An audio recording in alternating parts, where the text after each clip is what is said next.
전도서 3장 16절부터 22절까지 말씀입니다. 16부터 21절까지는 제가 봉독하고 마지막 22절은 합독하겠습니다. 또 내가 해 아래에서 보건대 재판하는 곳 거기에도 악이 있고 정의를 행하는 곳 거기에도 악이 있도다. 내가 내 마음속으로 이르기를 의인과 악인을 하나님이 심판하시리니 이는 모든 소망하는 일과 모든 행사에 때가 있음이라 하였으며, 내가 내 마음속으로 이르기를 인생들의 일에 대하여 하나님이 그들을 시험하시리니 그들이 자기가 짐승과 다름없는 줄을 깨닫게 하려 하심이라 하였노라. 인생이 당하는 일을 짐승도 당하나니 그들이 당하는 일이 일반이라. 다 동일한 호흡이 있어서 짐승이 죽음같이 사람도 죽으니 사람이 짐승보다 뛰어남이 없음은 모든 것이 헛됨이로다. 다 흙으로 말미암았으므로 다 흙으로 돌아가리니 가니 다 한 곳으로 가거니와 인생들의 혼은 위로 올라가고 짐승의 혼은 땅 아래 곧 땅으로 내려가는 줄을 누가 알랴. 함께 읽습니다. 그러므로 나는 사람이 자기 일에 즐거워하는 것보다 더 나은 것이 없음을 보았나니 이는 그것이 그의 몫이니 때문이라. 그의 뒤에 일어날 일이 무엇인지를 보게 하려고 그를 도로 데리고 올 자가 누구이랴. 아멘. 할렐루야. 새벽에 많이 춥습니다. 오가실 때 안전하게 잘 다니실 수 있도록 단단히 무장하시고 새벽을 깨우시면 참 좋겠습니다. 우리가 사는 이 세상은 죄로 가득합니다. 곳곳마다 날마다 불의한 일을 행해지고 있죠. 그러다 보니 사람들은 불의의 눈을 감고 적당히 타협하며 사는 것이 요즘의 세대입니다. 죄가 일상이다 보니까 죄를 죄로 여기지 않을 때가 많다는 것입니다. 사람들은 불의가 드러나면 잘못을 반성하고 회개해야 하는데 그러기보다는 재수 없어 걸렸다고 생각을 합니다. 너나 없이 다 잘못하고 사는데 재수가 없어서 나만 잘못한 것만 드러나는 것뿐이다 하며 아쉬워할 뿐입니다. 여러분, 속담에 똥벌레가 제 몸 더러운 줄 모른다라는 속담이 있습니다. 사람은 자기 자신의 허물을 모른다는 뜻이죠. 그렇기 때문에 이 세상에서는 선하고 의롭게 살려고 하는 사람들이 오히려 비웃음과 조롱거리가 되는 일들이 다반사입니다. 자, 그러면 이 세상에서 우리 성도들은 어떻게 살아야 할까요? 오늘 16절은 이렇게 말하고 있습니다. 또 내가 해 아래서 보건대 재판하는 곳 거기에도 악이 있고 정의를 행하는 곳 거기에도 악이 있다라고 말합니다. 전도자는 재판하는 곳에서 악이 행해지는 것을 보며 한탄하고 있습니다. 재판은 하나님의 공의를 대변하는 일이기 때문에 정의롭게 행해져야 합니다. 그러나 예나 지금이나 권력이나 뇌물에 의해 재판하고 공의를 행하는 곳에도 악이 행해지고 있는 것입니다. 이것은 인간 세상에서 진정한 정의 구현에 대해서 아무런 기대도 할 수 없음을 절망적으로 설명을 해주고 있습니다. 세상에서는 사람들의 눈을 속이고 악을 행할 수 있지만 하나님 앞에서는 모든 것이 적나라하게 드러나기 때문에 조금도 속일 수가 없는 것입니다. 사랑하는 성도 여러분, 우리는 사람의 눈이 아니라 하나님의 눈을 의식하며 살아야 될 줄 믿습니다. 17절은 이렇게 말합니다. 내가 내 마음속으로 이르기를 의인과 악인을 하나님이 심판하시리니 이는 모든 소망하는 일과 모든 행사에 때가 있음이라. 여러분, 카톨릭에서 고해성사라는 의식이 있습니다. 신부에게 이 신자들의 죄를 사할 수 있는 절대 권한이 주어졌다고 이야기합니다. 그래서 신자들이 죄를 짓고 나서 그 죄에 대해서 용서를 받고 싶어서 신부에게 나와서 그 죄를 고하면 신부가 죄에 대한 용서를 해주는 의식이죠. 어떤 중년의 부인이 신부 앞에 나와서 이런 고해성사를 했다고 합니다. 신부님, 저는 하루에도 몇 번이나 거울을 보면서 제가 너무 아름답다고 생각합니다. 그렇게 뽐내는 것이 저의 교만이어서 그 죄를 좀 용서해 주십시오. 부인이 이 고백을 들은 신부가 칸막이의 커튼을 조금 열어보고 힐끗 그녀를 쳐다보고 이렇게 답을 했습니다. 자매님, 안심하십시오. 그것은 죄가 아니라 착각입니다. 염려하지 말고 평안히 돌아가십시오. 많은 사람들이 이런 착각 속에서 산다는 것이죠. 우리가 신앙생활을 하면서도 저지르는 잘못도 정확한 의미를 파악하지 못하고 착각하기 때문에 일어나는 경우들이 참 많습니다. 가장 대표적인 것이 바로 때의 문제입니다. 사람들은 문제가 생기면 그 문제를 해결함에 있어서 거의 대부분은 자신의 때에 하나님을 불러들여 해결하려고 합니다. 내가 정한 때에 하나님을 맞추려 하는 것이 여러분 말이 됩니까? 만약에 회사에서 미팅을 갖고자 할 때 회사 사장이 사원에게 시간을 맞춥니까? 아니면 사원이 사장에게 시간을 맞춰야 하는 것입니까? 하나님과의 관계에서도 마찬가지입니다. 때를 정할 때 우리가 하나님께 맞춰야지 어떻게 하나님을 우리가 정한 때에 맞추려 하는 것입니까? 우리가 기도할 때도 흔히 이렇게 얘기합니다. 하나님, 언제까지 이 일을 꼭 이루어 주십시오 라고 기도하는데, 여러분, 이 기도가 과연 맞는 것일까요? 이번 시험에서 좋은 성적을 좀 얻게 해주십시오. 이번에 반드시 승진할 수 있게 좀 해주십시오. 이번 투자에서 큰 이익을 좀 얻게 해주십시오. 등등의 자신의 정해놓고 기도하는 것은 당연히 하나님의 때에 합당하다고 생각하고 있는 것입니다. 모든 것이 다 내 계획 속에 내 생각임에도 불구하고 그것이 마치 정당한 권리인 것처럼 우리가 당당하게 요구할 때가 많다는 것입니다. 이것이야말로 큰 착각이라고 오늘 성경은 이야기해주고 있는 것이죠. 하나님을 내 욕심에 채우려는, 이용하려는 것밖에 되지 않는 것입니다. 그래서 솔로몬이 왜 지혜자라고 불려질까요? 오늘 솔로몬은 이렇게 말합니다. 모든 소망하는 일과 모든 행사에 때가 있다. 우리는 때가 있다는 이 솔로몬의 선언에서 그가 하나님의 때를 얼마나 정확하게 이해하고 있는지를 확인해 볼 수 있습니다. 솔로몬 왕, 그 왕은 자기 마음대로 할 수 있는 권력과 명예를 갖고 있었습니다. 그럼에도 불구하고 하나님의 때를 기다렸다는 것입니다. 사랑하는 성도 여러분, 우리도 하나님의 시간에 우리의 삶을 맞춰 놓을 수 있는 그 때를 얻기를 그리스도의 이름으로 소망합니다. 마가복음을 보면 예수님은 때가 찼고 하나님의 나라가 가까웠으니 회개하고 복음을 믿으라 라고 말하면서 공생애를 시작하셨습니다. 하나님의 때가 차서 오신 예수님은 때가 차자 사역을 시작하셨고 하나님의 때를 늘 생각하며 사셨습니다.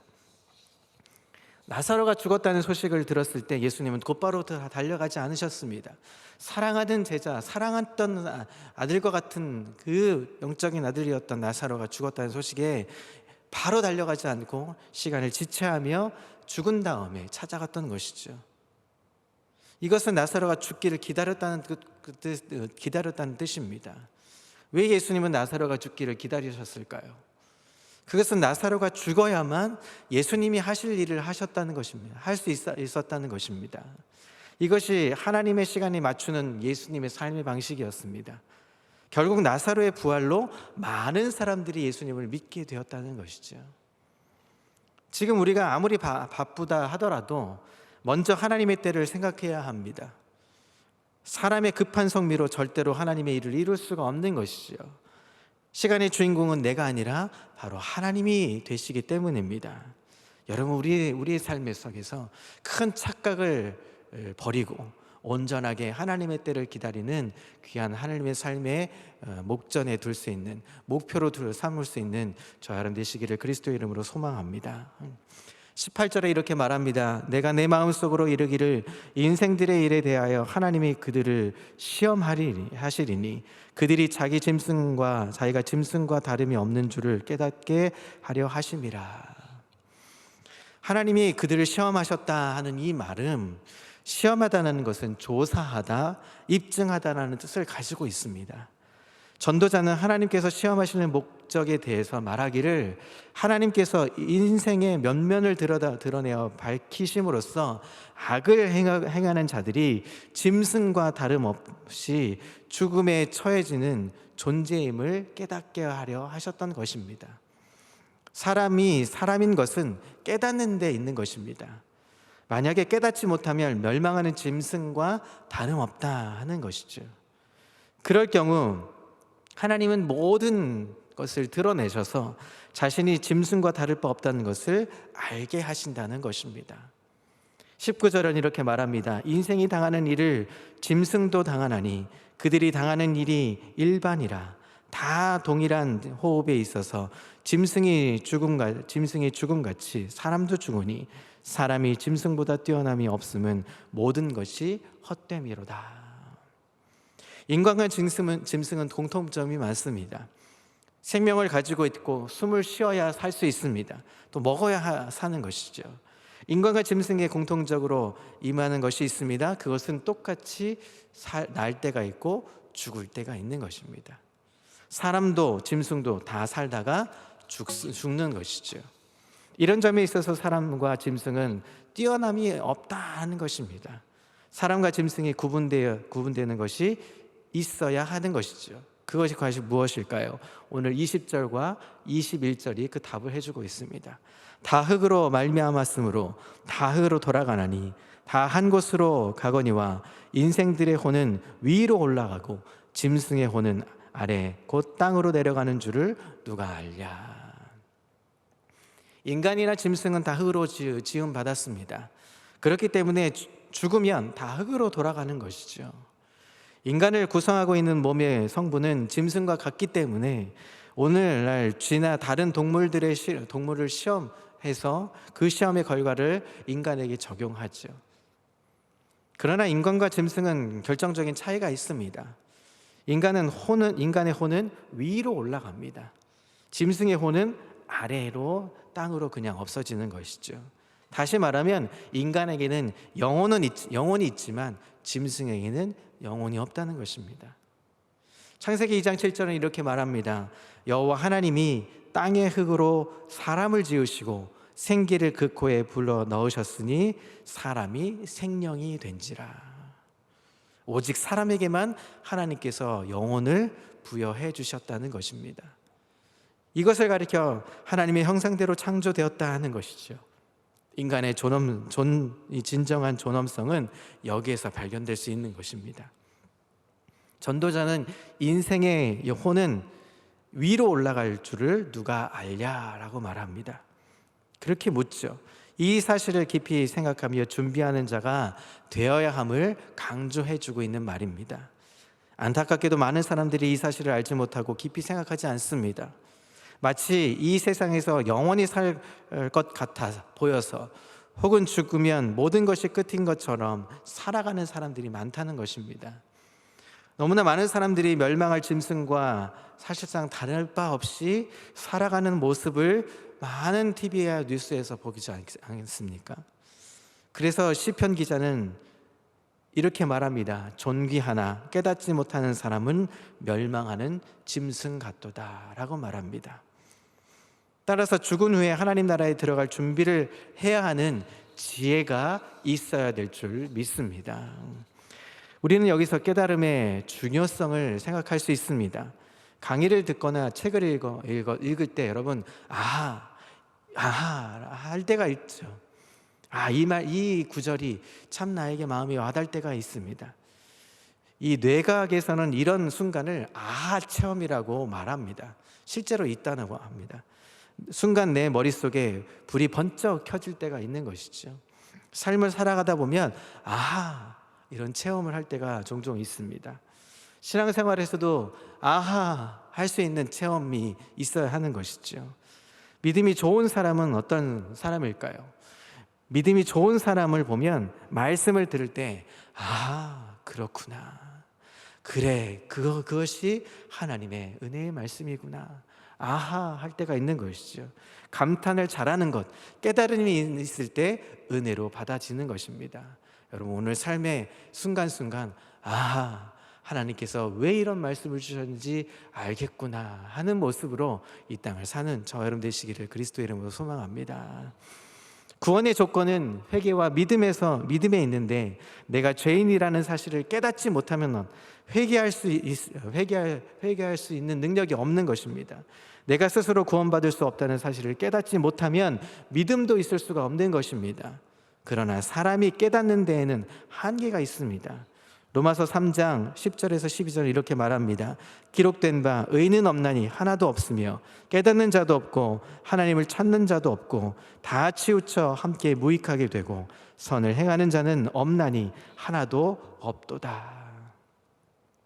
영적으로 부패해서 무감각한 인간은 누구도 스스로 깨달을 수 없다는 말입니다. 그렇기 때문에 인간의 한계를 뛰어넘는 하나님의 은혜가 필요한 것입니다.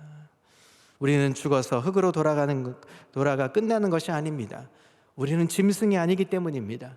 우리는 하나님의 형상대로 창조된 하나님의 백성들인 것입니다. 하나님께서 예비해 두신 하늘나라에 들어가 영생의 축복을 누려야 할 하나님의 자녀들이라는 것입니다. 우리는 영생의 복을 누릴 수 있는 길, 하나님의 나라를 갈 수 있는 길, 생명의 길을 찾아서 그 길로 걸어야 하는 것입니다. 위의 것을 생각하고 땅의 것을 생각하지 말아야 되는 것이 바로 하나님의 자녀, 하나님의 백성이라는 것입니다. 하나님께서는 예수님의 십자가로 하늘나라의 문을 활짝 열어주시고 우리가 오기만을 기다리고 계십니다. 예수님의 십자가의 피로 우리의 모든 죄를 다 용서하시고 우리가 회개하고 돌아오기만을 기다리고 계시는 것입니다. 22절 마지막 글자를 이렇게 말합니다. 그러므로 나는 사람이 자기 일에 즐거워하는 것보다 더 나은 것이 없음을 보았나니 이는 그것이 그의 몫이기 때문이라. 그의 뒤에 일어날 일이 무엇인지를 보게 하려고 그를 도로 데리고 올 자가 누구이랴. 전도자가 이전에 체험했던 수많은 인생 경험에 근거해 볼 때 인간의 행복은 다른 것이 아니라 자기 일에 즐거워하는 것이라는 것을 이야기해 주고 있습니다.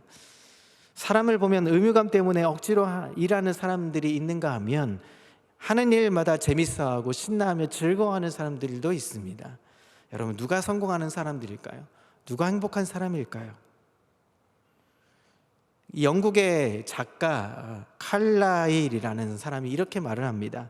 자기 일을 찾아낸 사람은 행복하다. 그로 하여금 다른 행복을 찾게 하지 말라. 그에게는 일이 있으면 인생의 목적이 있는 것이다 라고 말합니다. 자기 일을 찾아 즐거워하는 사람이 바로 행복한 사람이다 하는 것이죠. 사람에게는 자기의 일이 있습니다. 천직이라고 말을 하죠.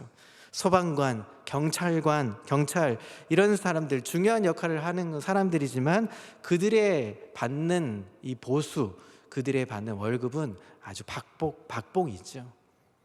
그러나 자신의 일이 천직임을 알고 적은 월급을 받더라도 생명을 구하고 남을 위해서 헌신하는 일들을 하는 사람들이 있는 것입니다. 그 사람들을 보면 아주 즐거워하죠. 행복해합니다. 물론 삶이 고단하고 힘들 때가 있지만 그럼에도 불구하고 그 일이 천직인 줄 알고 그 일을 다 한다는 것이죠. 사랑하는 성도 여러분, 영적으로도 마찬가지입니다. 우리의 삶에 있어서 하나님께 주어진 일을 하는 것으로 즐거움을 누릴 수 있는 저 여러분 되시기를 그리스도로 소망합니다. 이 땅에 살면서 가장 행복한 것은 무엇입니까? 하나님이 일을 할 때, 하나님이 맡겨주신 일을 감당할 때 즐거운 것이죠. 이 땅에 살면서 어떤 일을 하든 하나님이 주셨다 하고 생각하면 우리는 인생이 즐거울 수밖에 없는 것입니다. 행복할 수밖에 없는 것입니다. 오늘도 여러분 어떻게 사시길 원하십니까? 우리가 짐승처럼 사는 것이 아니라 하나님의 백성으로, 하나님의 자녀로, 하나님이 주신 권세로, 하나님이 맡겨주신 이 하루의 삶을 충실하게 천직인 줄 알고 내 삶이 하나님의 맡겨진 삶인 줄 알고 기뻐하며 감사하며 은혜였다 고백하며 깨달음으로 오늘 하루도 기뻐하며 살 수 있는 은혜의 걸음 걸을 수 있기를 그리스도의 이름으로 축복합니다. 그래서 감사하십시오. 오늘도 행복하십시오. 오늘도 비록 날씨가 춥고 또 우리가 마스크를 계속 써야 하고 여러 가지 환경이 또 복잡할지 모르지만 그 속에서도 하나님은 우리를 위해서 일하십니다. 하나님, 그렇구나. 오늘도 하나님이 나를 위해서 이렇게 은혜를 베푸셨구나 하는 믿음을 가지고 기뻐하며 그 즐거움을 당하며 행복하게 사실 수 있는 귀한 삶의 걸음을 걷기를 그리스도의 이름으로 축복합니다.